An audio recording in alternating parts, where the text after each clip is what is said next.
Good evening, শুভ সন্ধ্যা। খুব খিদে পাচ্ছিল, এই মুখরোচক খাবো। কি না, বাদাম পকোড়া। মুখরোচক খেতে কার না ভালো লাগে বলো? আমার তো ভীষণ ভালো লাগে।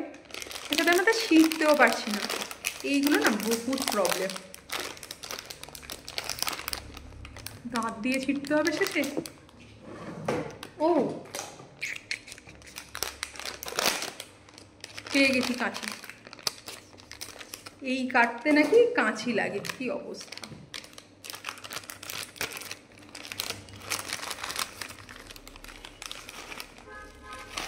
ভালোই।